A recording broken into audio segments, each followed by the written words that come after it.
আচ্ছা, যেদিন প্রথম তোমাকে চিঠিটা লিখেছিলাম মনে পড়ছে? আচ্ছা, আমাদের প্রথম দেখা হওয়ার কথাটা মনে আছে? প্রথমবার হাতে হাত রেখে ঘোরার কথাগুলো মনে পড়ছে? মনে আছে যেদিন হঠাৎ করেই কিছু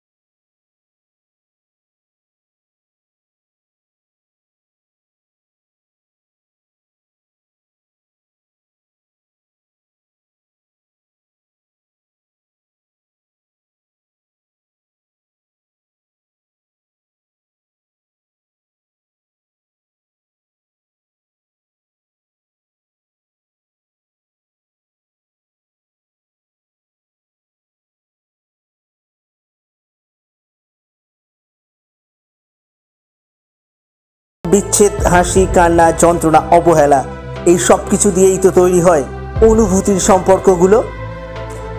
না, আর চুপ করে থাকা নয়, এবার অনুভূতি, যন্ত্রণা, কষ্টগুলোই গল্প হয়ে আসবে সকলের মাঝে। ধুলোর মাঝে জমে থাকা ডায়েরির এক একটা পাতা উঠে আসবে সবার সামনে। আসছে গল্পদ্বীপের আড্ডার প্রথম অরিজিনাল পোয়েট্রি ভিডিও এই জুলাই মাস থেকে, শুধুমাত্র অফিসিয়াল ইউটিউব চ্যানেলে। Stay tune.